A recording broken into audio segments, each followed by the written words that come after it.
So thank you for coming. The way things are going to work today, actually, I went too fast.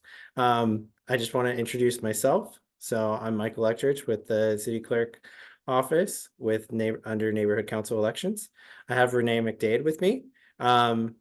So she will be helping answering any questions in the chat and chime in whenever. So we're going to go through the presentation. We have a lot of information to cover, so you'll get used to my voice because I'm going to be talking for quite a bit. So we'll go through all of the presentation, which will go over the administration of the election. And then I'll be handing it off to Mary Lou with Empower LA. And she'll go over the awareness and engagement for neighborhood council elections. And then we'll have plenty of time to open it up to questions. So if there's anything that we didn't get to in the chat, or if you want to just talk anything out, we're happy to do that. So with that, I will get started. So I want to go over kind of the meeting agenda for tonight. First, we're going to go over election documents. So kind of, I'm going to go through the bylaws, how we take the bylaws and adapt that to create the outline and the ballot voting model for each neighborhood council election. I'm going to go through the candidate filing process, which is going to include going over paper applications and the neighborhood council portal. Then I'll go through the all vote by mail process for neighborhood council elections, because in 2025, we are only funded to administer an all vote by mail election model for neighborhood council elections. So I'll go step by step through that process. Then I'll go over some additional election resources that will be available. Then I'll hand it off to Mayor Lou. And then we will open it up to questions. So thank you again for joining. So first, I'm going to talk about the neighborhood council bylaws and the sections we focus on when it comes to creating the election. The first section we look at is Article 3, which outlines the boundaries. This is everything from the boundaries of the neighborhood council as a whole to if there's internal boundaries, along with if there's maybe shared assets between neighborhood councils. It will all be listed under the Article 3. Then in Article 4 details the 4 stakeholder types, which I'll go over in the next slide. Article 5 is the governing board. So this outlines the different seats that make up that neighborhood council. It also will detail if there's term limits, how long the terms for board seats are, and things of that nature. Article 10 focuses on elections. So this will have information on, let's say, what the voter verification type is. So if it's self-affirmation documentation, if there's anything that's special for that election, sometimes it might outline a special board voting structure, or it might outline if there's any special rules for candidates. That would be in Article 10. And then we look at attachment A, which is the NC map. This should match Article 3, but we kind of take a look at that. Then attachment B is what you hear from us a lot, because this is what we focus on, because it has the governing board listed out along with the terms, usually how that person, if they're elected, selected, or appointed. And then it will have the candidate requirements along with the voter requirements for each seat. As I mentioned, we talk about stakeholder types. And so there's always, whenever we talk about neighborhood council stakeholders, there's the 4 different types. The first one is live. So this is any stakeholder who resides within the neighborhood council boundaries. Then there's work. So this is anyone who provides services within the neighborhood council boundaries. Own property. This is owning real property within the neighborhood council boundaries. So those 3 are pretty typical. And then we have the community interest definition. And while this is pretty standard at this point, There are some, I just like to highlight it because there's always some questions about the community interest stakeholder type. So what the community interest stakeholder is it's defined as a person who participates in a nonprofit organization that has continuously maintained a physical street address for not less than 1 year and performs ongoing and verifiable activities and operations that benefit the neighborhood. So the thing to really highlight there is that a community interest stakeholder is someone who's merely participating in the community organization. It's the community organization that needs to be nonprofit and must have a physical street address within the neighborhood council boundaries for not less than 1 year. So I just want to highlight that a little bit when we talk about stakeholder types. So those are always, whenever we talk about stakeholders, they're always going to fall in one of those 4 categories. So for Region 5, all of these regions should have received their ballot voting model. So I want to kind of walk through what the ballot voting model is. I like to refer to the ballot voting model as kind of the blueprint for each neighborhood council's election.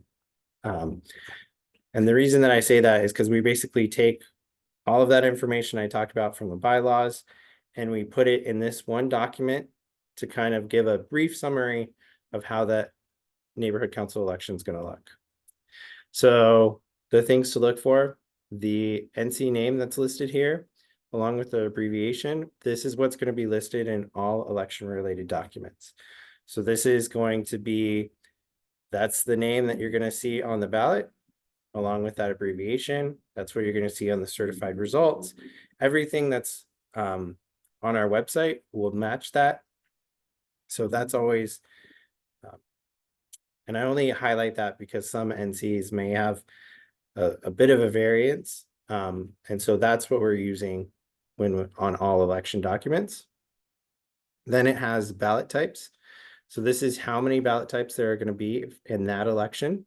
So this one is, there's 9 different ballots. Ballots issued. So this is in cases like, let's see, for Region 5, Greater Wilshire is an example. Each stakeholder might receive up to 2 ballots. So that's what would be listed here. And here on this, what I'm showing here, each stakeholder would only receive 1 ballot, but it depends on the neighborhood council based off the voting structure on how many ballots they would receive. There's some neighborhood councils where they can receive up to 10 ballots. So that would be listed here. Next is board seats. So it will list how many their board seats there are in the neighborhood council, and then how many are up for election. Under that, it's the term for those board seats. Underneath that, it will have the voting age, which is 16 is the standard voting age. However, if there's a U seat, it always goes to 14. Then it has the stakeholder verification type. So that's documentation or self-affirmation. I'll be going into very detailed about those 2 different voter types a little bit later in the presentation. Candidate restrictions. So most common that we're going to see here is candidates can run for no more than 1 board seat. But some NCs may have different restrictions, so we'll make sure to list that here. Under other election related language, we have added this election season anytime that there's shared property between neighborhood councils, we've made sure to list it here just so everyone's on the same page. So for example, on this one, Venice High is a school that's shared between multiple neighborhood councils.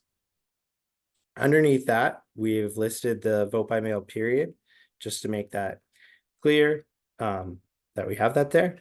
And then we get into the breakdown of each ballot. So for example, this one has zone 1 ballot. So that's the title of the ballot. Then we have the breakdown of the qualifications for stakeholders who will receive that ballot. And then it lists out every seat that's on that ballot along with the number of seats. So for example, the at-large director, there's 7 seats on that ballot. So stakeholders will be able to vote for up to 7 people that are running for that seat. So that's kind of a breakdown on the ballot voting model. If you haven't received your ballot voting model, please send a chat and we'll make sure to send that over to you. But all of the Region 5 ballot voting models have been mailed out or emailed. So now that we've kind of talked about how we build the election, I wanted to go into the candidate filing process. So for Region 5, candidate filing will start December 13th, 2024. So that's next Friday. And we'll go through January 27th, 2025. So the candidate filing period is open for 45 calendar days. So weekends, holidays do not factor in. It's just 45 calendar days. When I talk about the neighborhood council portal, that's open 24/7. So on December 13th at 12 o'clock, the portal will open and will be open until 11:59 p.m. on January 27th.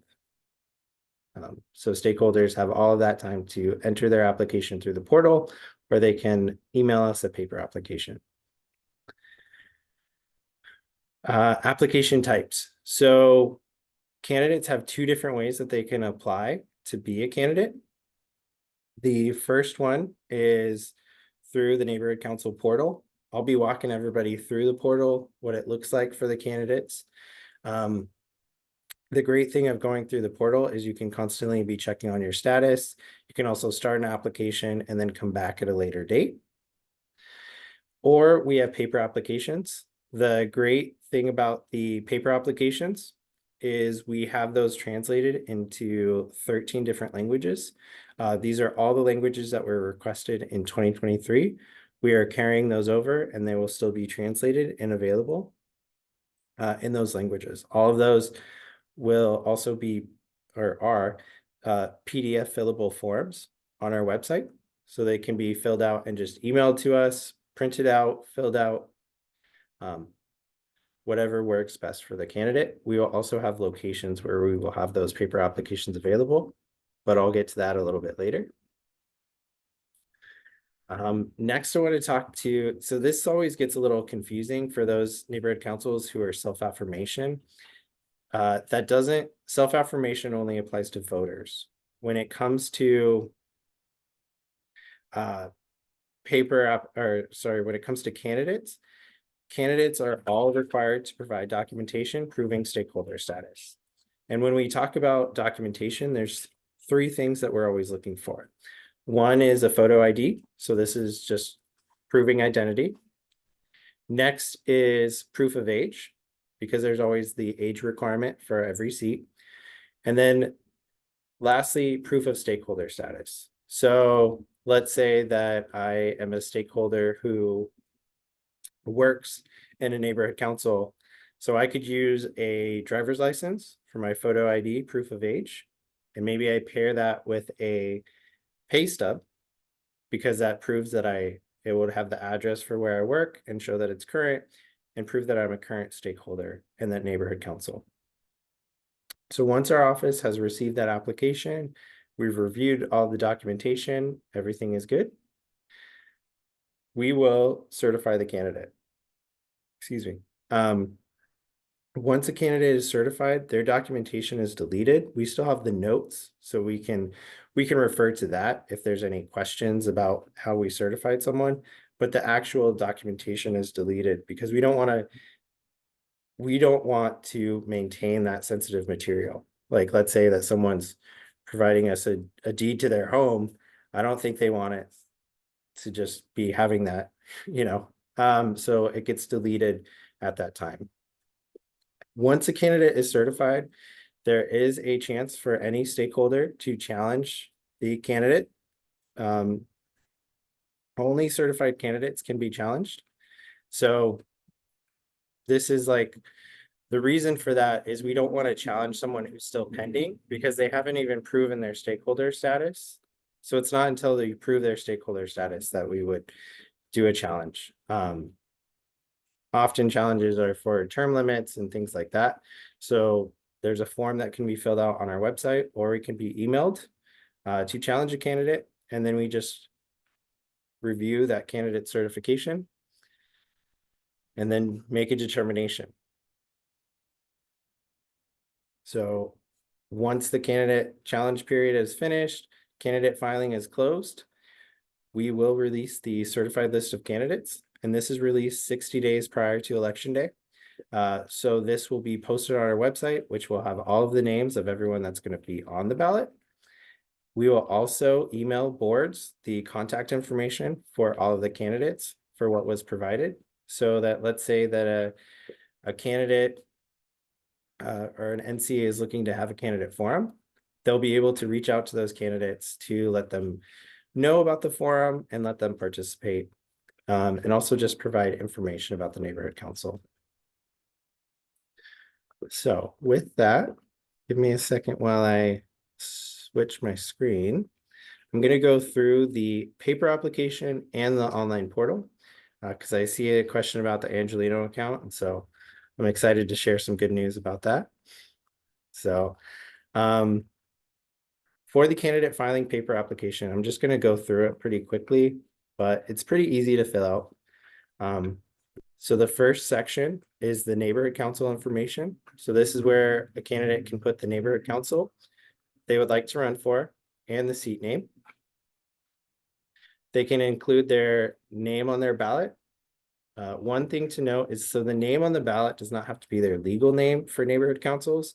It can be the name that they're known by in the community. So this example is, so the name on the ballot is Victor, but their legal name is Theo. So maybe it could be a situation similar to me where my dad and I have the same name. So, that can be very confusing in the neighborhood. So maybe go by my middle name, and that's how the community knows me. So that's why, you can change your name to be what is known by what you're known as in the community. So in this case, Victor Aguilar is the name on the ballot. There's the option to include pronouns. This is only, pronouns are only put on the candidate website, which I'll show a little bit later. It's not put on the ballot or anything else. It's just a request that we've received from neighborhood councils. So we've added that so that it can be included on the candidate website. Then they include their first name, last name. This is their legal name. So this is what we're tying to the identification. Then they can put in their birth year. Birth year usually will be all that we need, because I know it's sensitive for some people to include their full birth year. However, or full birth date. We might just have to reach out to that candidate oftentimes if it's a youth candidate, we just might have to get details to make sure that they're going to be of age on the day of the election. Then there's the option for phone number and email address. This is optional. It's not required, but highly recommended, because this is the only way we can reach out to a candidate if we have any questions on the application. I'm always promoting that if we receive an application that has a name and a phone number, we're going to be calling that candidate multiple times to try to get the information we need to try to certify them. We don't go, it's incomplete, we don't do anything with it. That's not how our office works. We really want to try to reach out and work with all of those candidates. So then underneath that, there's the question of, are you a current board member in this neighborhood council? You put yes or no. The main reason that we ask this now, this is something that's new, is just to help for those neighborhood councils that have term limits, so that we make sure that we look in to make sure that there's no issues with term limits to certify that candidate. And then under that, this is also a new option. Candidates can initial if they agree to receive neighborhood council information text from Empower LA. So this candidate included their initials. And then now we go into the qualifying address section. Whenever we talk about qualifying address, this is the address this is how they prove that they're a stakeholder. So it's those 4 categories again, right? So the qualifying address in this case is work, because maybe I don't even live in the city, but maybe I work in the city, and so that's how I'm a stakeholder. So that's my qualifying address. So that's what's included here. So it just includes the organization name, the street address, and then they can check all that apply. The reason that we have all of these boxes is because it really helps. This form is for all neighborhood councils, but there's some neighborhood councils where there might be a separate seat for an employee versus a business owner. So this will always help us just get that information we need. And so there's just a section if they want to fill out that they live, work, own property, or have community interest. Under that, they can include, if they're including documentation with their application, they can just list it out here. So for example, this candidate is including a driver's license and pay stub. The reason for that, again, is so the driver's license is going to be that photo ID and proof of age. Then the pay stub is going to prove stakeholder status because they work in the neighborhood council. So under that, they can sign under penalty of perjury that the statements are true and correct for the application. And that's the main part of the application. The second page is an area where candidates can include a candidate statement. What we would do if a candidate statement is included is we type it word for word and we input it into the portal so that it's posted there. Candidate statements, I'll get into it a little bit more, are limited to 1,000 characters. That's including punctuation, spacing, if including translations, because we've had sometimes where someone might want to translate some of their statement. So if you want to do that, you could do 500 characters in English and 500 in Spanish or something along those lines. But it has to be 1,000 characters. And so that's the paper application. As I mentioned, that's translated into multiple languages. And then now I'm going to go through the candidate filing portal. So the really good news about the candidate filing portal is previously it was attached to Angelino accounts. There is the option if someone still wants to go through Angelino account, they can scroll to the bottom and sign in using an Angelino account. However, I think most stakeholders would really just prefer to create an account straight to the application, which is now an option. So to do that, it's very simple. You can just hit need an account, register here. You type in their first name, last name, email, confirm their email, hit create. Once you hit create, an email is sent to that email with a link to confirm that email. And then once you click on that link, it will take you to a page where you can create a password. And that's it. That's all you have to do. So once you create that password, you can just go to the login page and log in. You can also, if you forgot your password, you can just type in your email and it will send you a link to reset your password.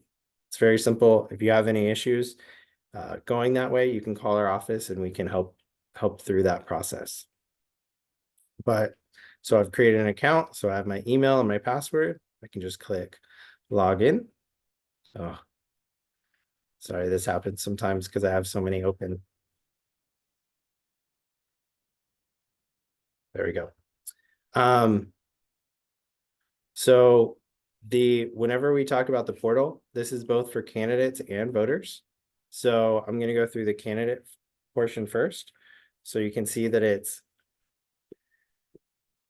clicked here is candidate, and then you can hit create candidate application, and that's how you start the application. Through the portal, we have it broken down into 5 steps. We broke it down that way so it never seems overwhelming. So it's pretty simplified. I'll go through all those steps right now. So the first part is going to be neighborhood council. So let's see, I'm going to select Greater Wilshire. For my neighborhood council, once you select the neighborhood council, and one thing to note is we're only going to see the neighborhood councils that are up for election on that drop down. This is a testing site, so that's why we're seeing Region 5 here.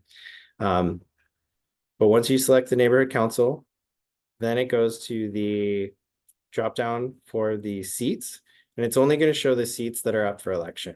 Let's say that it's a board that has staggered seating. It's only going to list the seats that are currently up for election, not all the seats on the board. So I'm going to choose at-large representative. Once I do that, the requirements for that seat are going to pop up here. Just so, maybe I don't know which seat I want to run for, but I have a few ideas. I can go through here and kind of click a few to see which one fits what I'm interested in the most. So I can go to at-large representative. Next, you just choose which stakeholder type you are. So I'll choose live. And then underneath that, it's not set up right here in the testing site, but there will be the yes or no question of if someone's a sitting board member. And then once you click that, you go to next. So we're on to step 2, which is the candidate information. So this is all of the personal information. So it's going to be the name as it will appear on the ballot. So let's put, there we go. We have the name on the ballot, then we have option for pronouns. So I'll do that. And then one thing to note is the name and the email that you signed up and created an account with will be pulled here. So it will put your first name, last name, and email. However, this is completely optional or editable. So it's pulling that name, but maybe it's similar to the version that I showed on the paper application, and I put Michael for some reason, but it should actually be Julian. I can edit that here. Then you can include date of birth. So let's just create a date of birth there.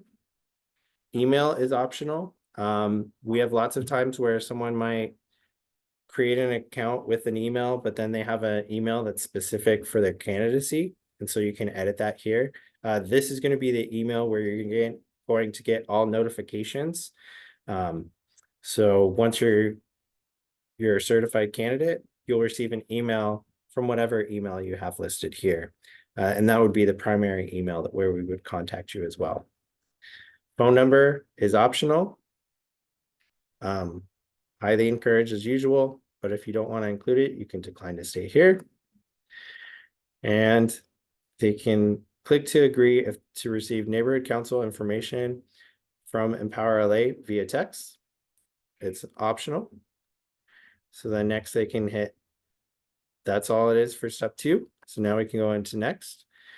So now we're in step 3, which is qualifying address. So again, this is going to be the address of how you qualify as a stakeholder. So let me type in a address real quick. Sorry, my typing is not very good whenever I'm on camera. I don't know that it's much better when I'm not on camera, but so they just type in the address. Once that address is typed in, they can hit verify qualifying address.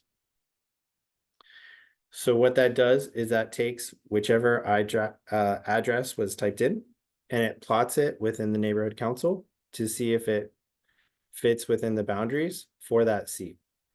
So as you can see, it populated it with, and so it's plotted right there with the green triangle. And the neighborhood council as a whole is outlined in green.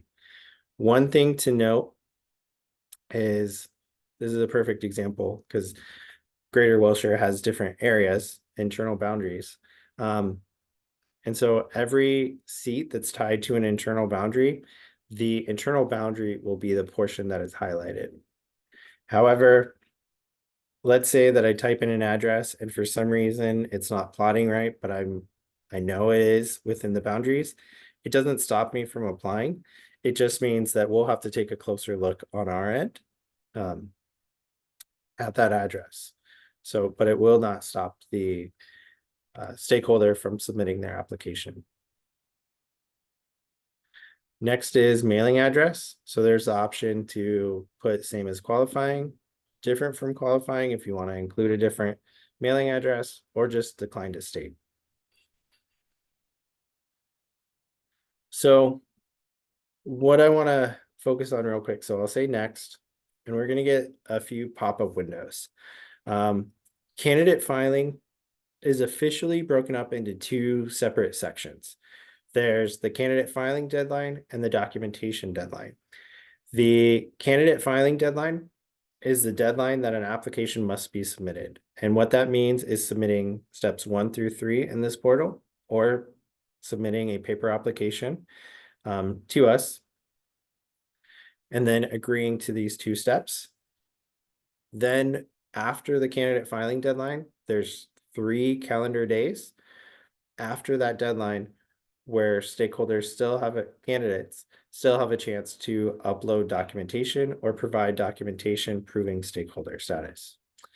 So the first pop-up is going to be penalty of perjury, and then it kind of goes through that it's the requirement to provide documentation by the deadline. So you click accept, and you can submit. Next is the neighborhood council board member candidate for election board service acknowledgement and affirmation form. This is a requirement for all candidates to agree to. It provides a wealth of knowledge about being a board member. I don't necessarily expect everyone to read that right here and now, but it is available on our website through the handbook in multiple different locations. So if anyone wants to review it, then it can be click accept, submit. So now that's all that's needed for my candidate application to be submitted. And so that has to be done by the candidate filing deadline. And then I have time for to upload my documentation proving stakeholder status. If anyone has any questions about what kind of documents might be needed, we do have the documentation guide linked here. Why the documentation guide can be so helpful is it kind of breaks down a lot of the most common stakeholder types. So for example,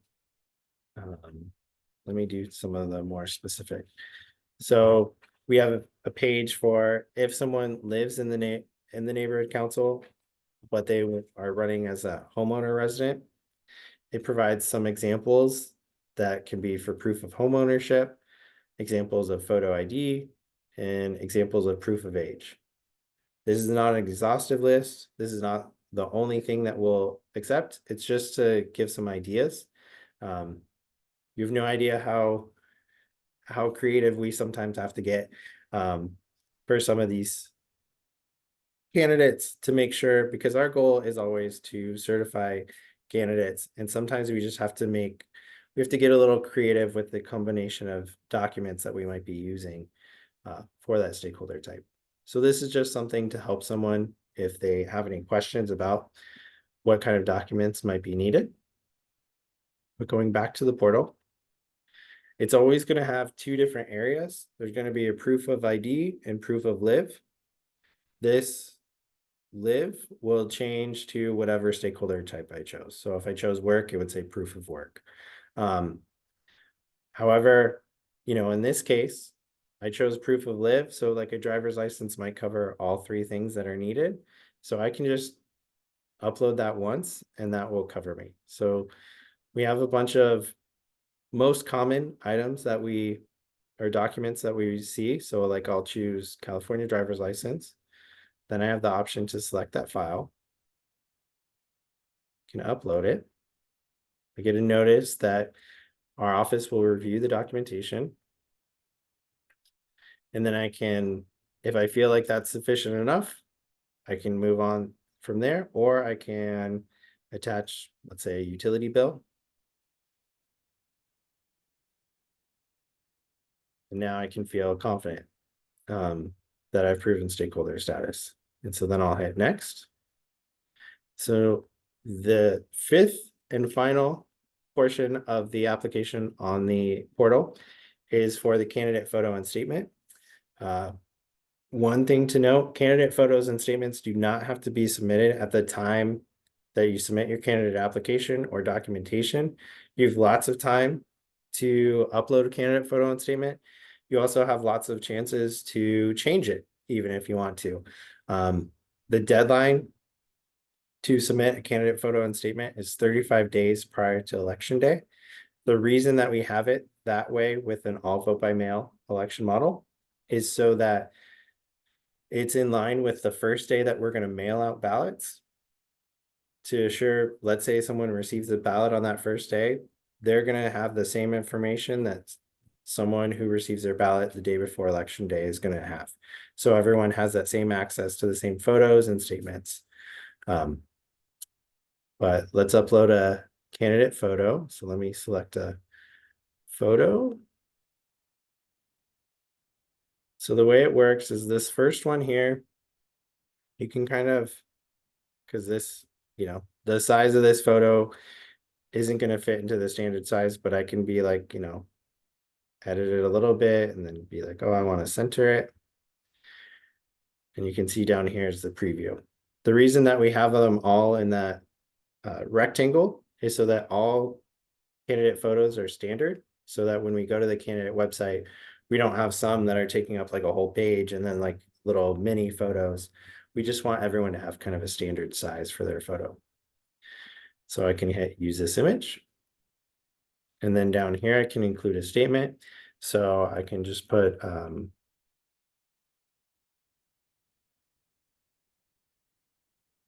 whatever statements I put in. You can see down here, it is tracking how many characters I've previously used of the 1,000 that are available. And so I can hit save and my application is submitted.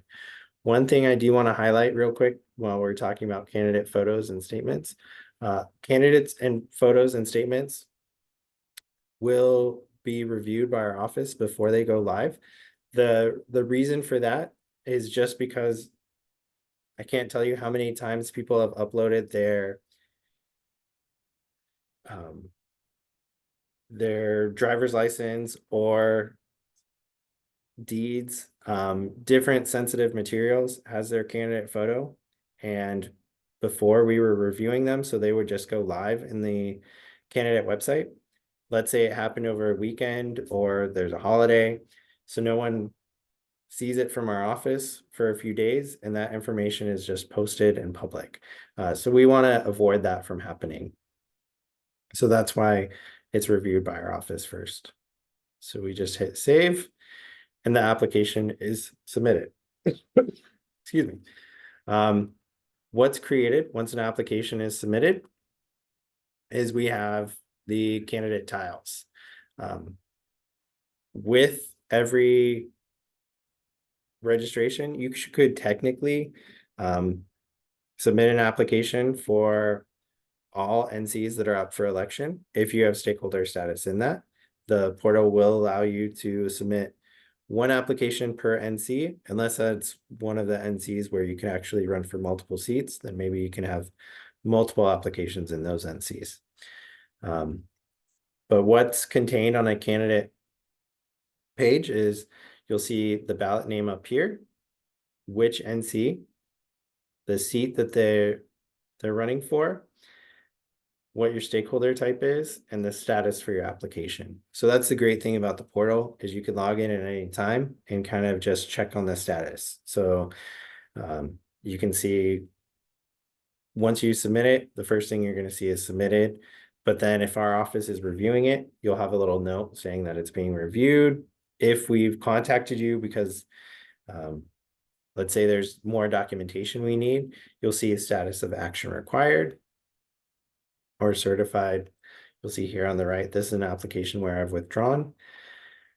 And then we just have some filing dates to keep in mind. And then there's the option for candidate photos and statements. So let's say that I submitted my application, I've been thinking about it, and now I have a new photo and statement I'd like to submit. I can go in and upload a new candidate photo and statement.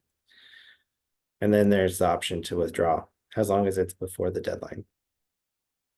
So that is the candidate side. One thing I want to kind of talk about a little bit before is every neighborhood council will have a candidate website.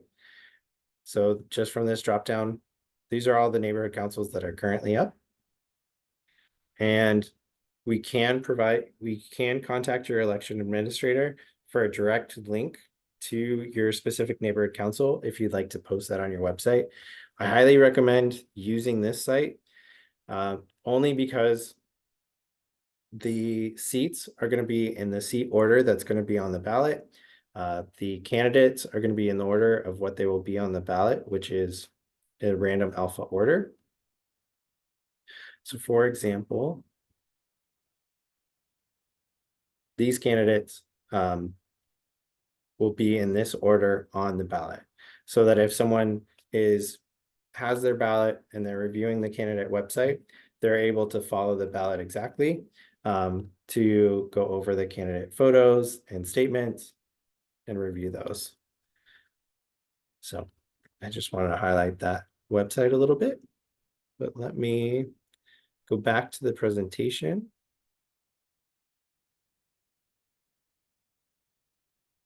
So we went through the candidate filing paper application, we went through the NC portal. And so now I want to talk about the all vote by mail registration process. So vote by mail for Region 5 is February 14th through April 6th, 2025. So I'm just going to break down the process for the all vote by mail election model. First part is a vote by mail application must be submitted. This is something to highlight because when we talk about when we talk about neighborhood council elections, actually in general, every election, stakeholders must register. The reason for that is because bylaws may change, requirements for voters may change. So we want to make sure that we're providing all of the ballots that are that stakeholder is eligible for. So you have to remind stakeholders that they will have to submit an application for this election. What our office does, once an application is submitted, we will then review those applications to verify eligibility based off the bylaws. So this includes not only self-affirmation documentation, but then what kind of stakeholder type they are, and things of that nature. Once a voter has been verified, then we will have the ballot packet mailed. What we include in the ballot packet is first going to be a ballot or ballots. If it's one of those neighborhood councils where stakeholders can receive multiple ballots, we'll have instructions. Instructions are all in English and Spanish. It breaks down how to vote. It will also include links to candidate websites. It has the election date information on there so that everyone knows when they have to get their ballot postmarked by. And it will have information on if they want to return their ballot a different way, which I'll get into. And it includes a prepaid return envelope. So it does not cost anyone to vote. So next step is stakeholder votes. So that's pretty self-explanatory. Then the ballots are returned to our office. There's 3 different ways ballots can be returned to our office. One is USPS, that's using that prepaid return envelope. We also will have neighborhood council ballot boxes available in each region. I'll go over those locations, but those are going to be at library and rec and park locations, or they can always be returned to our office as well. I do also want to kind of highlight that we've really increased the amount of notifications we're sending out to voters. So when an application is submitted, once we verified a voter, once the ballot packet is mailed, and once the ballots are received by our office, emails will be provided to stakeholders for all of those cases. So the 2 probably most important ones are going to be ballot packet mailed. So this can really help the stakeholder know, okay, well, my ballot was mailed a week ago. I haven't received it. They can call our office so we can send a resend. And then also ballots. Yes, an application is for voter verification. And then ballots returned so that everyone can feel confident that, they've mailed out their ballot. It's been received by our office and it will be included in the tally. I do want to comment as well. Just like candidates, if we receive an application and let's say that there's missing documentation or we need some clarification on information, our office always works with those voters to let them know what we need and how to provide it. We reach out multiple times to all stakeholders just to work with them on what can be needed, especially when it comes to vote by mail.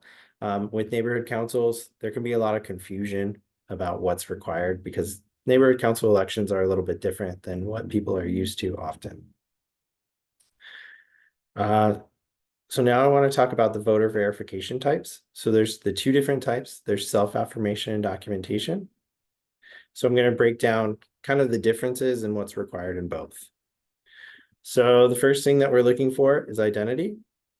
So for self-affirmation, the voter just needs to provide their information on the application. When it comes to documentation, we need a photo ID. So most common example is going to be a driver's license.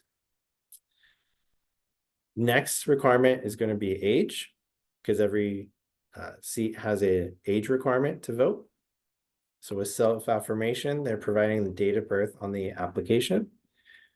When it comes to documentation, we need a document with date of birth. Again, I provided the example of driver's license because that's most common for date of birth. And lastly is stakeholder status. So with self-affirmation, they're providing their stakeholder status address on the paper application or through the portal, and that qualifies them. However, with documentation, we need something proving that stakeholder status. So let's say, I use my driver's license for my identity and age, but maybe it has an old address. So I can pair that with a utility bill, a current utility bill that proves that I do have an address currently that's within the neighborhood council boundaries. So that's kind of the difference between self-affirmation and documentation. So now I want to talk about the stakeholder registration options for vote by mail. So for online registration, we'll go through both of these processes.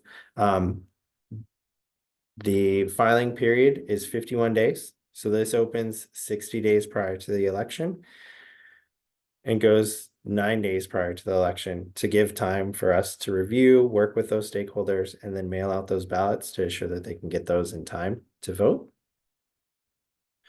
But the big benefit of going through the portal is they can log in at any point and review the status of that application.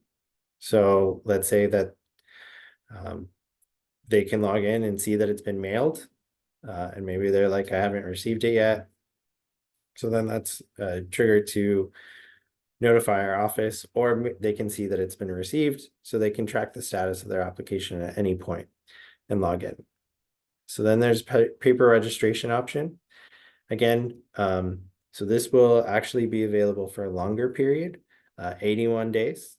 This is a request from neighborhood councils, just as an option to really try to promote the election and get applications filled out earlier. And one thing to highlight as well, paper registration forms for vote by mail are translated into those 13 languages as requested from the previous election as well. They'll all be available on our site. One big benefit is voters can designate an authorized agent to collect applications. We'll go through this when I look at the paper application, but the reason that I highlight that as a benefit is, let's say that a neighborhood council wants to have a voter information event so they can really promote the election and, do some kind of exciting event for stakeholders, they can hand out applications and just have the authorized agent portion filled out so that they can collect all those applications, send them to our office, and we can get those processed. So now let me switch screens real quick. And I'll go through the paper application for vote by mail. It's a simplified version of the candidate version. So first section is voter information. So they put in the neighborhood council that they want to vote in. They include their first name, middle name, and last name. Their birth year. Again, we might contact them if it's like a use seat, we might need to get that information. Phone number and email, optional, but highly recommended in case we have any questions. If we receive just a phone number and a first name, we'll be contacting them to try to get this application processed. There's also the option to initial if they agree to receive neighborhood council information from Empower LA via text. And then the qualifying address section, very similar to the candidate section. One thing to highlight is we do state complete all that apply. The reason for that is if it's one of those neighborhood councils where stakeholders can receive multiple ballots, this will really help us in determining to make sure that we're sending the right ballots. So for example, this voter lives and has community interest. So there might be a ballot for both of those stakeholder types. So this would help us know, oh, they can receive the ballot because they reside in the neighborhood council and they can receive the community interest ballot. Then under that, there's the mailing address. So that's if it's different from the address above, because there's lots of people, they might work in the neighborhood council, but they don't necessarily want to receive their ballot where they work. So their mailing address could be outside the city. It's wherever they get their mail. Then they sign under penalty of perjury that all that information is true and correct. And then this is the area for the authorized agent. So let's say this application, I'm going around my neighborhood promoting neighborhood council elections, trying to get all of my neighbors to fill out the forms. And so I just have this section filled out so that I'm able to collect all of these, send them to our office, and we can process. So it just puts the name of the authorized agent and then signature for that. So then what I'll do is just for visuals. So it's going to be the same portal. So you log in for your email and password. Then you're going to click over to voter. And you go to the voter registration form. The voter registration form in the portal is going to be 2 or 3 steps. We'll get to that in just a moment. And so we have the voter information. And so it's going to, again, pull that first name and last name and email that I created the account for. This is all editable, though. So if, let's say that I want to change that to Mike, you can. Then you include date of birth.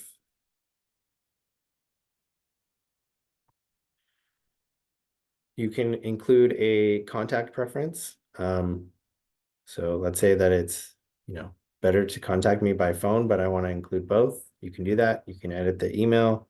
So I'll include a phone number. And then there's the option to click if you agree to receive neighborhood council information from Empower LA via text. And then we go to the second step. So this starts with selecting the neighborhood council. So let's say I chose Arts District. You can see up here, it added a step because Arts District is documentation required. If it's self-affirmation, it ends with step 2. But if there's documentation, it's very similar to candidate. It's pretty much the same page. They just upload their documentation and move to the next step. But let me choose Central Hollywood. So it goes back to 2 steps because it's self-affirmation. And then now you can click the stakeholder types, live, work, own property. If you select live and work, each one that you select, there will be a box. So I chose live. So there's a residence address box and a work address box. But I'll unclick, and if you unclick one, that goes away. So let me type in a residence address.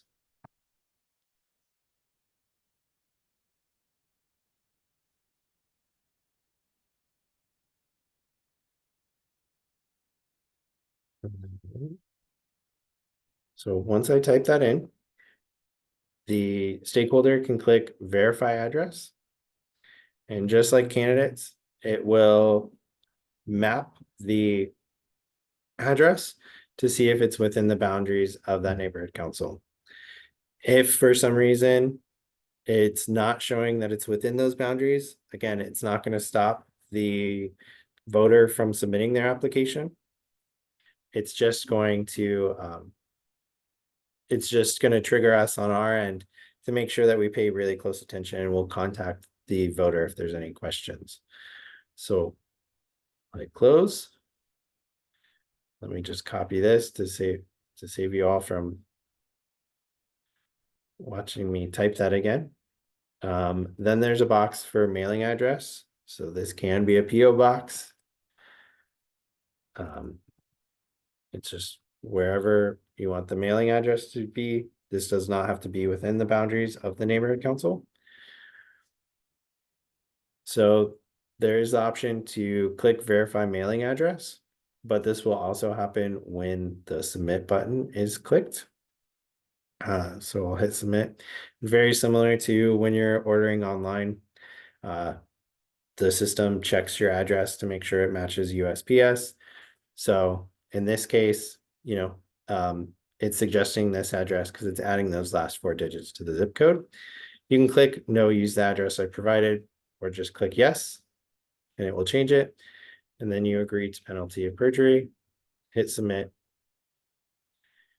and the application has been submitted. And so, as I mentioned, just like candidates, there's going to be a voter tile for every application that's submitted. Technically, a voter application can be submitted for every NC that's up for election if you have stakeholder status in it. So that's the way the system works, so that you can apply to be a candidate in multiple neighborhood councils. You can also be a voter in multiple neighborhood councils. And so that is the application. Let me go back to the presentation. And so I want to go over some of the important vote by mail dates for Region 5. First one is vote by mail application period opens Friday, February 14th. Ballot mailing will begin Tuesday, March 11th. The vote by mail application period ends Sunday, April 6th. Deadline to request resend ballots is Tuesday, April 8th.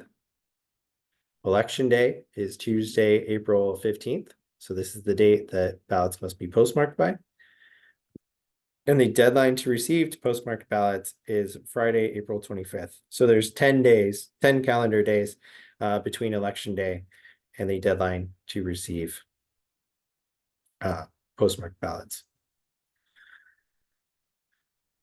So I want to go over returning ballots really briefly.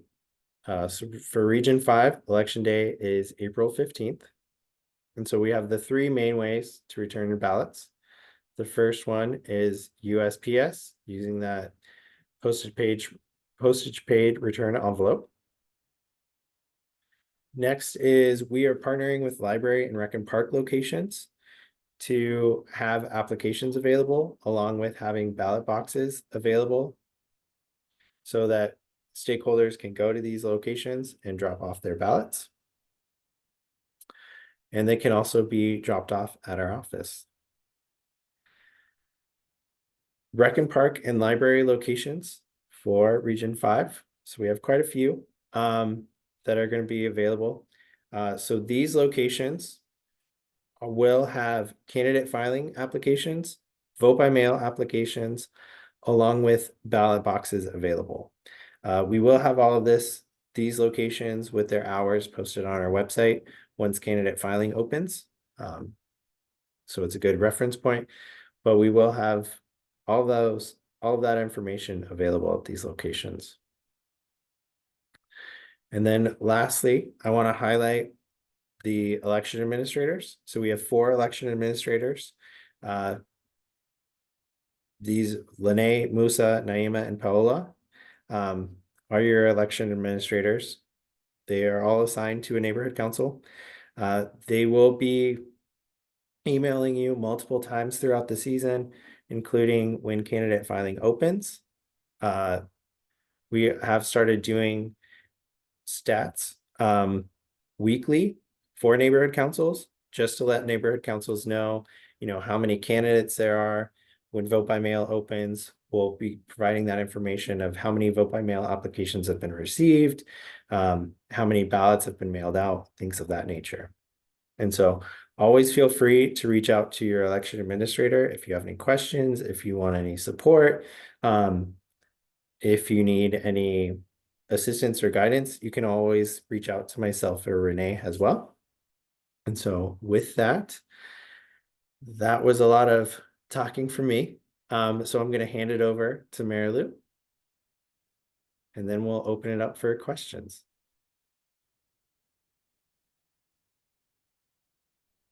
Thank you, Michael, and thank you, everybody who's joining us tonight. I'll go ahead and share my screen. Let me know if there's any issues that you can't. Michael, can you see the presentation? Yeah, it looks great. Okay, perfect. I'm working on 2 screens and only one of them has a camera. So if I look down, I apologize. So great seeing some of you. I know some of you from attending some of your neighborhood council meetings, having some one-on-ones. Some of you I know just by your names. Some of you, it's great to see your faces. It's been a while. Just great seeing you. For those of you who I may not have met or seen at some of our previous events throughout the year, my name is Marilu Guevara. I am the Director of Awareness of Engagement with the department, Empower LA. I am here to support you throughout this election cycle, but also throughout the year. Please use me as a resource, as a support guide. Obviously, if you're an outreach chair, election chair, but just in your role as a board member, as you do outreach, as you plan out your events, and obviously during this election cycle. So today I'll be going a bit over bits and pieces of previous presentations that I've shared. If you joined us at the September 30th town hall, if you've gone to some of our bonk and commission meetings, always open to your feedback, to your questions. As I mentioned, I'll keep an eye on the chat, but if not, I'll definitely take a look at it after the presentation and try to address any questions that may come up. So with that said, I'll get started. I'll go over a little bit over the department's engagement plan because I can't assume that many of you have joined us previously. So first, I wanted to share what guides our work in the department for this election cycle. As many of you know, I'm relatively new to the department. This is my first neighborhood council election cycle. For this upcoming election, we are implementing a public engagement awareness campaign that is building on our continuous engagement efforts to build, hopefully, a successful neighborhood council election cycle that builds on increasing the number of candidates, the number of voters, and increasing the awareness of your neighborhood councils, which hopefully translates to more people at your meetings, more people on your boards, more people on your committees, and just overall an increased capacity. So with that said, in terms of our framework, there are 5 pillars that we're working with, which is messaging and communication engagement, partnerships, really important, as you all know, city and community partners, candidate and voter engagement, which obviously we're in the candidate application cycle, so candidate engagement is key, support and coordination with neighborhood councils, and advertisement, uh, either free advertisement or paid advertisement. All of these are key objectives that are part of our plan to try and reach as most Angelenos as we can as we get out communication about the elections. So with that, messaging and communication engagement, which is a lot of the work that we've already been doing, as regions have been rolling out their candidate filing dates. The department has been working really hard with our public information officer to develop copy, content, and graphics to create general awareness about the neighborhood council system. As many of you know, there's a lot of people in our neighborhoods that don't know what neighborhood councils are. They don't know, as a result, they don't know how to get involved. They don't know where these meetings take place. They don't know what neighborhood councils do. They don't have foundational knowledge about neighborhood councils. So as a result, when we engage with them and start talking to them about neighborhood council elections, we can't really even engage with them around asking them to file to be candidates because they don't even know about the system. So in doing communications and messaging, we have to start with communicating with them really and creating that foundational knowledge about what the neighborhood council system is, the who, what, when, and where, and the why, and then communicate with them about neighborhood council elections. So in order to do that, in order to kind of make it efficient for neighborhood councils to do that system-wide, we partnered with the Social Press Kit, which is, and I'll show you in the next slide a quick video, which is used by a lot of departments in the city. It's a program that helps us distribute communications content with community partners, city departments, that allows us to do regional kits that we will distribute to neighborhood councils, elected offices, CBOs, and the content we put together is to create, hopefully, during the current phase we're in, a lot of this foundational knowledge. For example, as it pertains to neighborhood council elections, it will include messaging about what neighborhood councils are, what they do, how to join, who is a part of a neighborhood council, all those stakeholder classifications.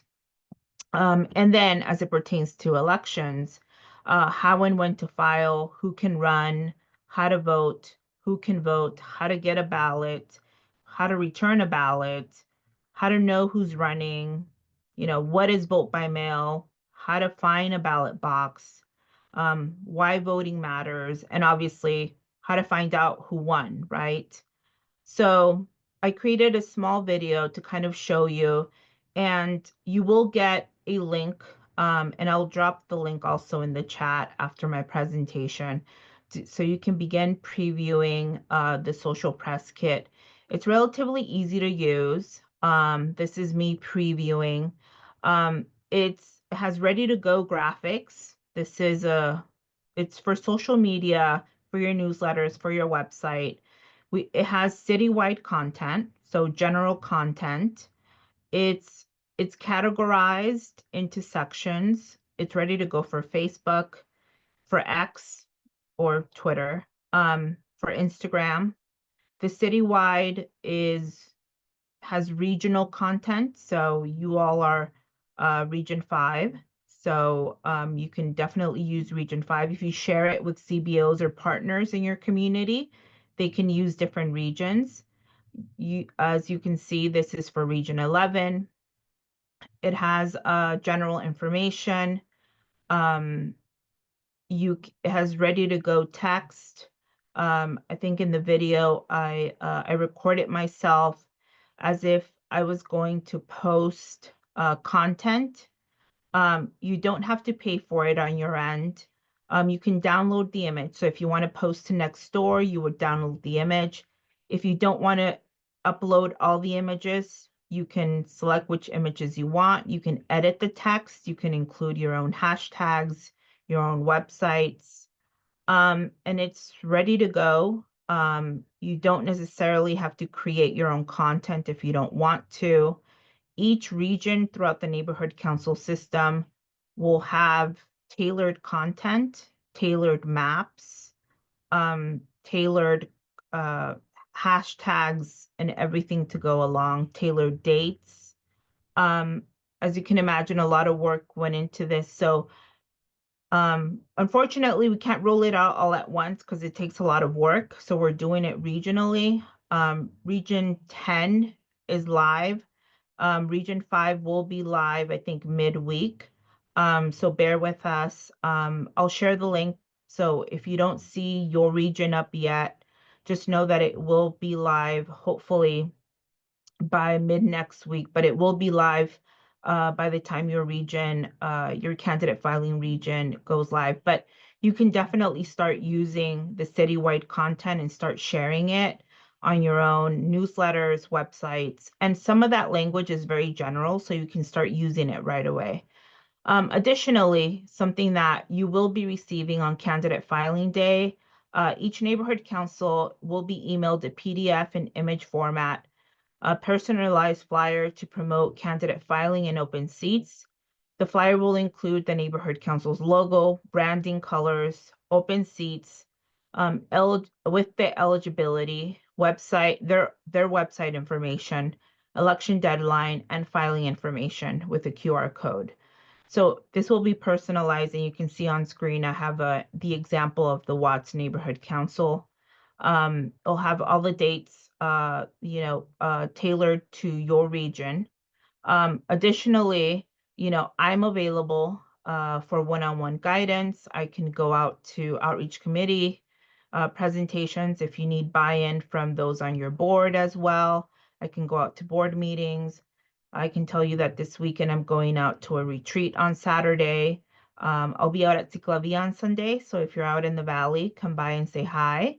I'll be doing some promotion and support to the Valley neighborhood councils.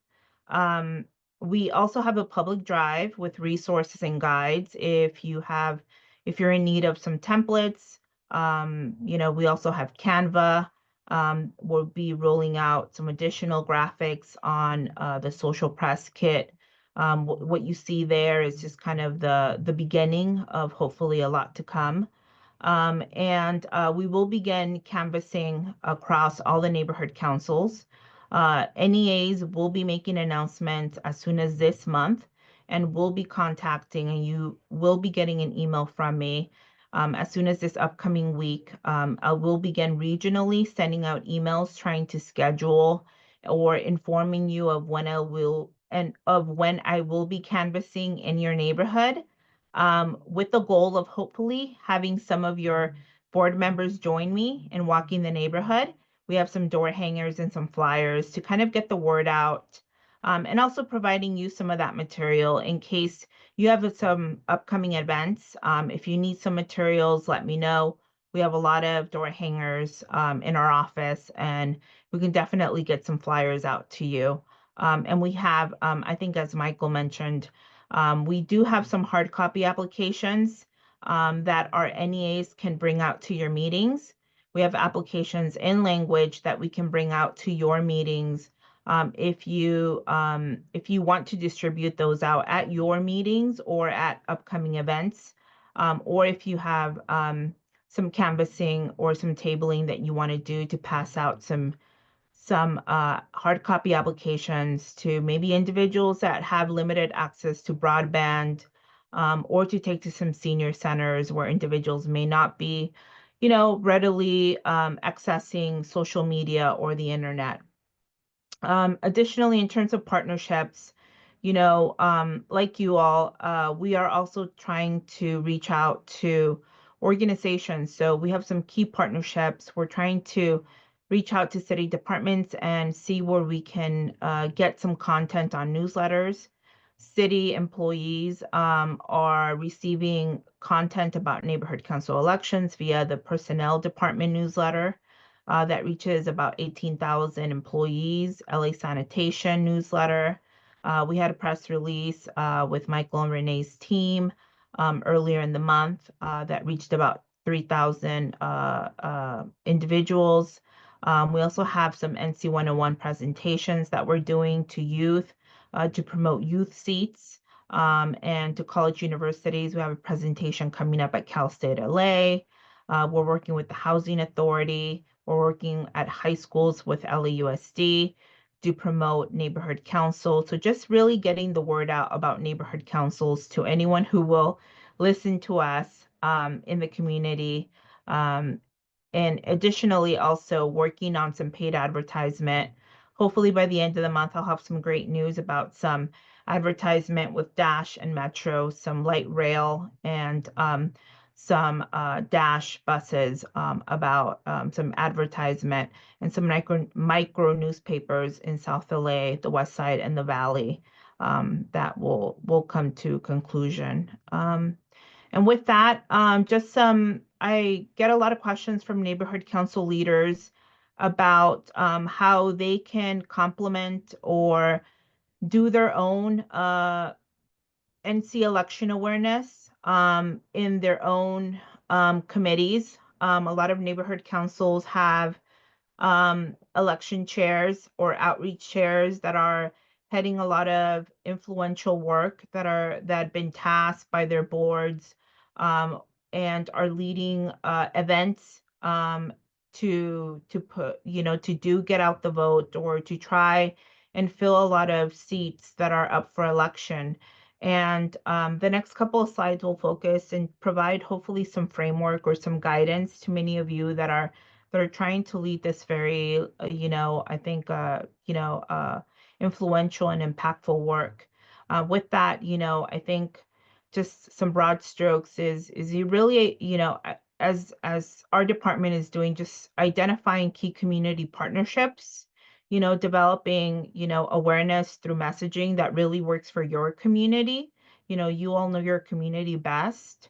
We can support you with the tools and resources to do that, determining engagement and awareness methods that work, and, using tools, that really will hopefully really make the most impact to get the word out about neighborhood council elections. So with that said, just focusing on identifying key partners, and Conrad, I see your hand raised. Um, I don't know if it's I think I'll hold till the end, That's or that's do you fine. You wanna? you sounded like you were going to start taking questions, so I just was getting in the queue. Oh, okay, awesome. I was like, if it's something that's wrong, all right, awesome. I'll wait till the end. So with identifying key local partners, I think it's really, in terms of like brainstorming ideas, a lot of it is, I think, with neighborhood councils, I always say when I get asked, can the department help us with creating a list of nonprofits or community-based partners? I always say, look at who you've maybe worked with or provided funding in the past year. I would say even go back 2 to 3 years in terms of who you provided, funding through your MPG program. The Office of the City Clerk has a public dashboard where you can track, your payments. That's the first place that I usually look when I'm supporting neighborhood councils and I'm like helping them put together a list. I go to that public dashboard. I filter and I look at who they provided MPG funding to. because to me, that's a built-in list. You know, if you all provided them funding, then, you know, obviously that's to me, you know, you should be able to reach back to them and see if, you know, they will now help you by, you know, seeing if they have an upcoming meeting to help you see if you can come to one of their meetings and maybe present to their audience, right? Or see if they have a newsletter where they could promote your meetings or promote the fact that you're having an election. And just kind of continue that building of a relationship with a key partner. Additional, you know, looking at other nonprofits that are in the area. A lot of you may have homeowner associations or book clubs in the area, chambers of commerce, small businesses, right? Local business. This is a great way. Many of you have business seats. It's a great way to just kind of start building those relationships.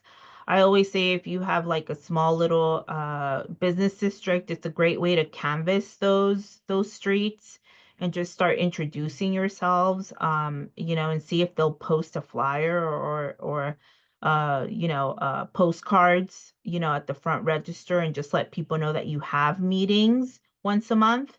So it's just a great way to just not only promote elections, but just promote the fact that you have meetings in the area.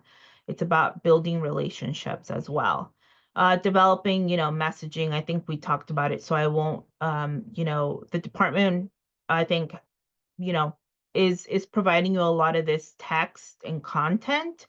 So it's really just about utilizing it and putting it out there, right? Building it into your website, your social media, your newsletters, utilizing it during your in-person, you know, events, during your meetings, you know, have flyers by your sign-in sheet, you know, if you have board members, you know, they,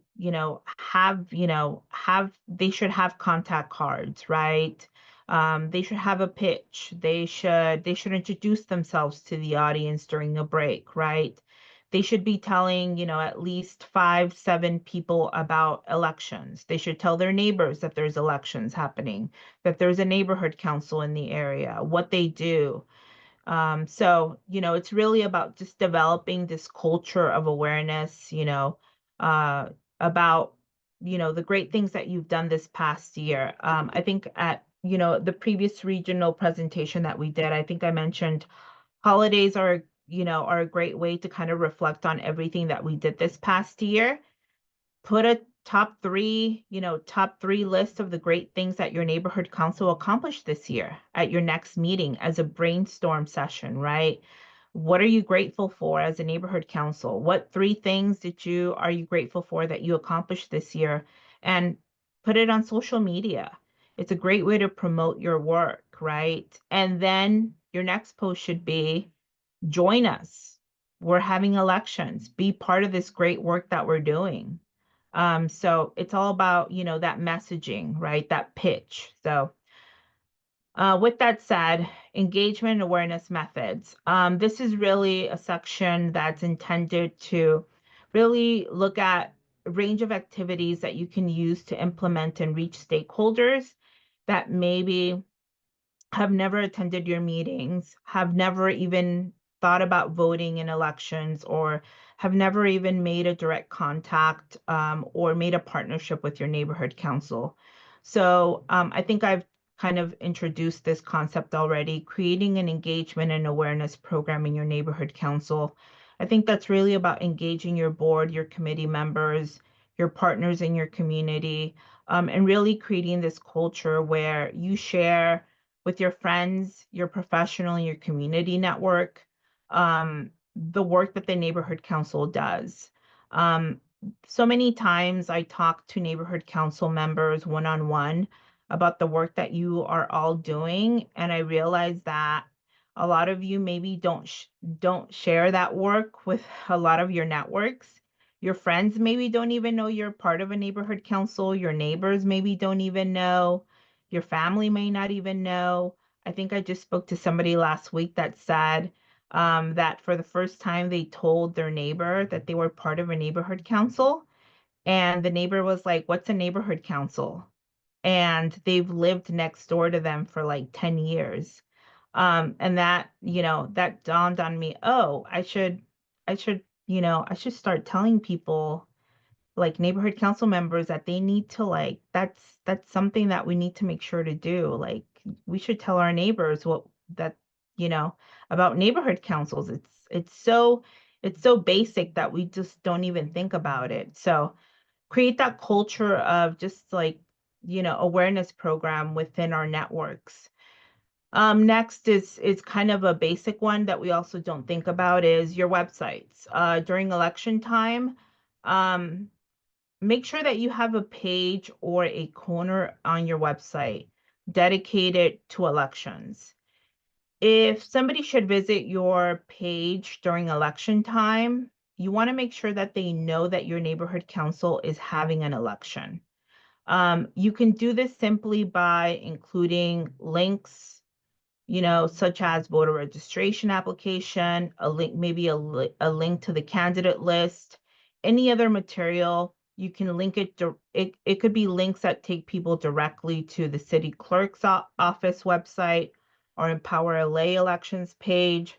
Really, the point is that if your neighborhood council is having an election, when somebody goes to your website looking for your agendas or your upcoming events, they should see that you are looking for candidates, that you are having an election, that people are voting for your election, or that you are in the middle of an election cycle.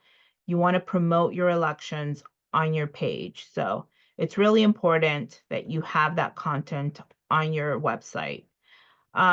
Community and neighborhood council events. Obviously, they should translate to your in-person events.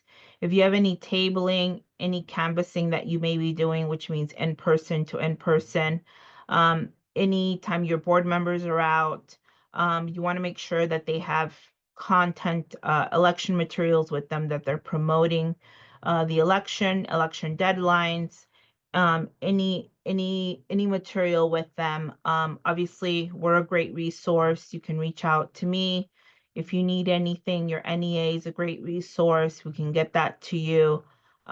Just, and if you need staffing, don't let capacity be a reason why you can't do events, or you can't do get out the vote activities. Let me know. I can definitely make myself available to support you.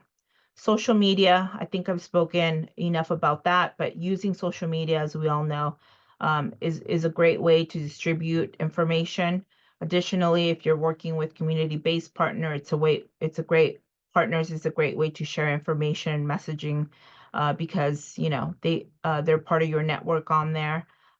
Voter engagement presentations, as I stated before, it's a great way to present to partners. We do it all the time here at Empower LA. We can do it with your assistance as well. We're always looking for great speakers. I'm looking for great speakers from the neighborhood council system to join me at presentations and provide their own firsthand experience as a neighborhood council leaders. So if you're available to join me, I'm always looking for individuals to come and join me, especially when I speak to youth. I think that goes a long way. An advertisement, micro newspapers, small local publications that have, ads. I think social media ads are also great. Facebook, although, they're getting increasingly difficult to do because of Meta's policies, but, any public service announcements, sometimes they can be at a small cost. Those are always great to do.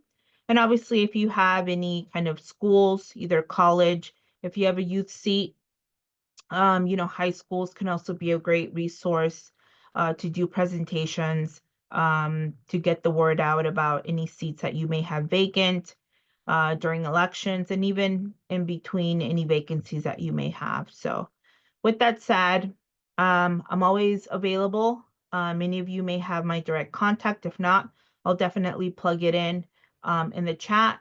I'm always open to feedback, suggestions. If you need anything during election time, in between elections, always here to provide support and always open for any suggestions. And I think as always, I appreciate your service and your leadership, and thanks so much. Let's see. All right, And thanks, Mary Lou. So with that, we will open it up to questions. So I see we have quite a few already. So Conrad, you're up first. Okay, so I have 5 questions, well, 4.5 questions. How many would you like me to ask right now? You can ask all four. I was going to say Okay. 3.5. Yeah. 3.5, okay.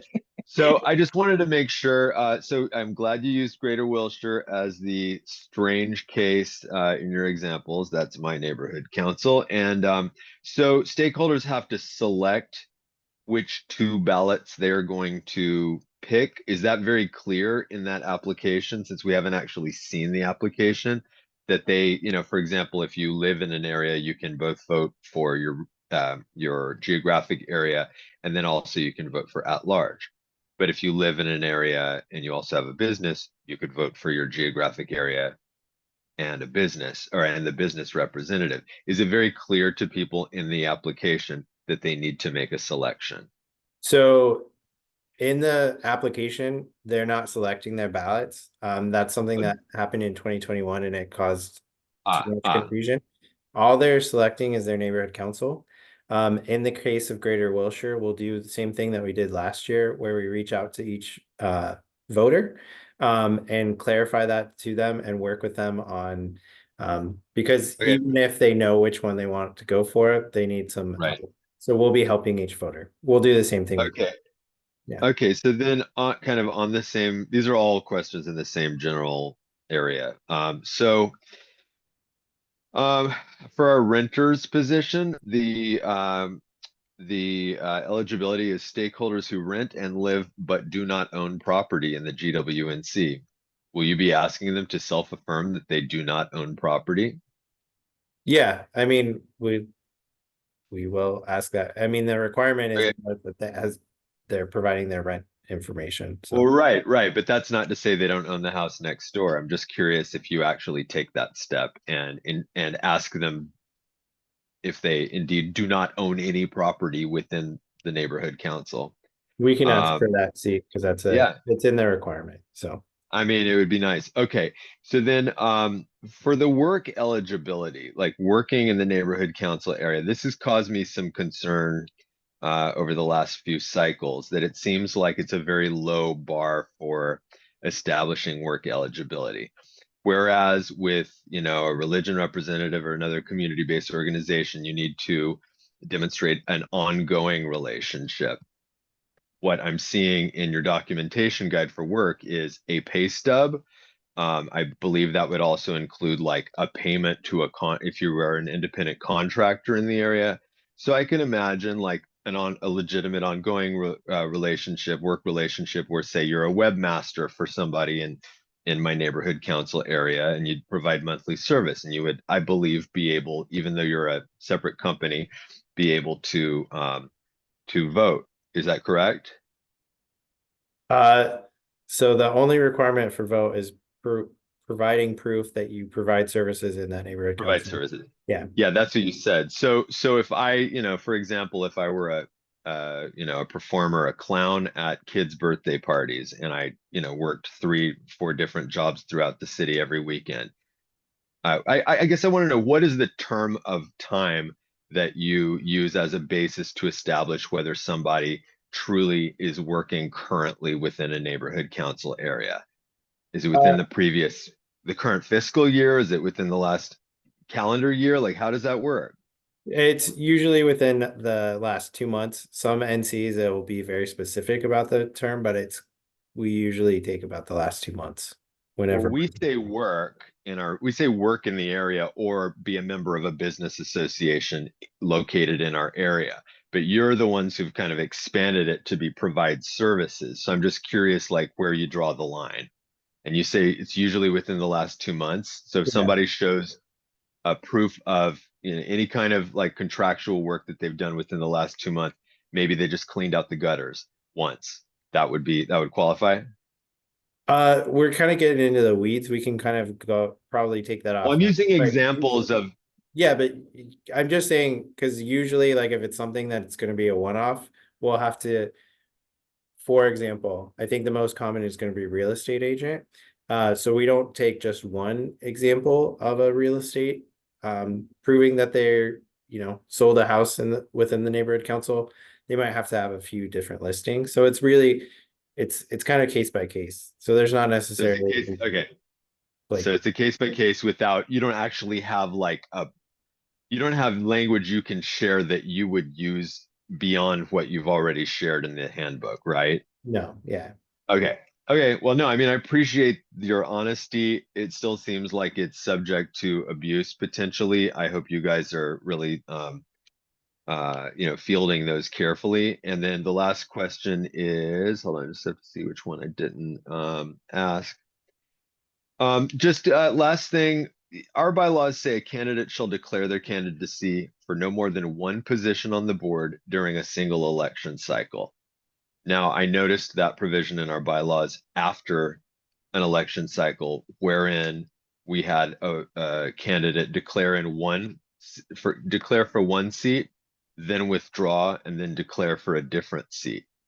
So I am flagging for you that people get to only pick one seat and they have to stick with it if you read our bylaws the same way that I do. But it seems pretty clear. Declare candidacy for no more than one position during a single election cycle. So I don't know if I should follow up with Lene on that one or with. I'll look in and follow up, but usually that Yeah. we'll have to do a little bit more research on that. Typically, that's falling under the guidelines of they can only be running for one seat, but they can technically apply for multiple. But I'll take a closer look at your bylaws and get back to you. Yeah, well, it says declare their candidacy for no more than one during an election cycle. So I think it's pretty darn clear.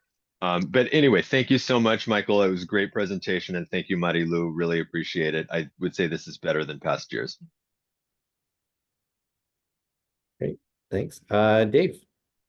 Hi, it's great to see you both, Michael and Mary Lou. I just wanted to say that the door hanger issue. We've had like conversations about this like endlessly.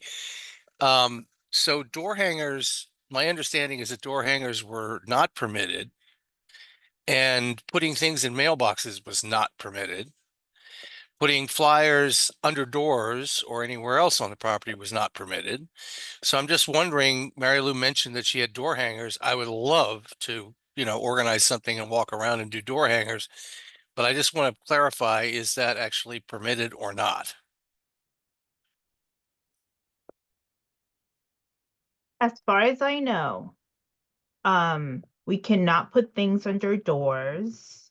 We cannot put anything in anyone's mailboxes. And that anything, it doesn't matter Right. what it is. I believe that door hangers are okay. Is there any way that you can just double check that and get back to me? Oh, I am. And now that I've Okay, heard it thanks. too, believe me. Because I would love to use them because we could organize a community event and do the whole thing, I believe, because I know that we had an internal conversation and I believe that we cleared it, but obviously, I will double check and clear it again. But based on my own experience, I know the first two things that you mentioned are not allowed. Yeah. Okay, well, thank you.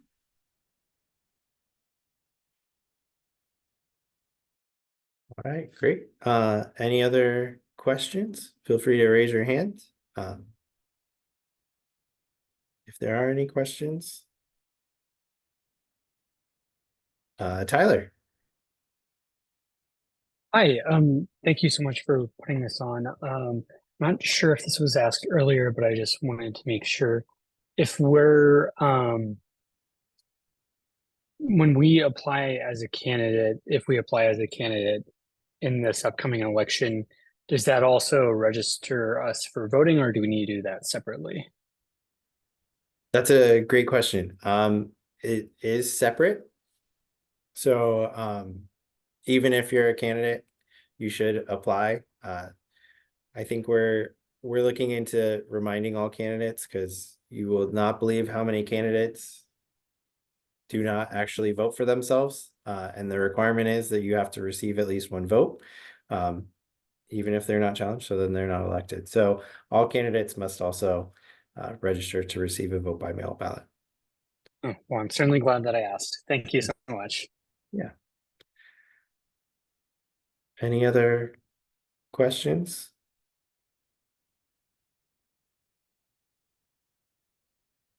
I think Georgette has a question. Yeah, I couldn't find my raised hand on my screen. Sorry about that. No problem. Georgette Darby from Hollywood United. From what I understand, because our board is kind of going through some stuff right now. I don't know if we're going to have an election, and I think all our members are probably going to be appointed going forward. Right now, I am vice president of Hollywood United. So for me to stay on the board, will I have to get reappointed again, or how would that work? Or will I have to just go through and get a regular seat and then get appointed again as vice president? How would that work? So I know Hollywood United is kind of a special case, because I know that there's kind of a reorg of the seats and everything like that. So all of the seats are going to be up for election. So that's how it will work. But the president seat and stuff like that, so that's separate. So there's the specific board seats, like let's say there's the area seats. Once all of those will go up for election. And then everyone will be elected. Once the board is sat, then there's an appointment to the executive committee, like the president seat, the vice president, things like that. So that will happen after. But all of those seats for Hollywood United will be up for election this season. So in other words, I still have to put in an application regardless. Yeah. And you have to be reappointed. So yeah. Okay, thank you. Yeah, no problem. Any other questions? Seeing none. I did want to just plug a little bit. Our office is creating videos for everything. So if you go to our website, on the candidate page, we have a video that walks stakeholders through applying through the neighborhood council portal to be a candidate. It's pretty extensive video, because it goes step by step. We're also on our social media creating lots of reels and short videos to promote how to apply for a candidate. We're working with Dunn to kind of promote neighborhood council reels, also doing ones that are going to be focused on youth. So feel free to share those on your social media. We also will be posting every time that neighborhood councils are opening. Feel free, if you need help through any part of the process, or if you know stakeholders who need assistance, feel free to reach out to myself, Renee, your EA, and we'll be happy to assist in any way we can. We're happy to help promote these elections. So feel free to reach out if there's any events or anything that you would like assistance on. We are here to help through the process. So with that, if there's no questions, then thank you everyone for attending the Region 5 election cycle. So it's exciting that it will be starting next Friday. So feel free to reach out if you have any questions.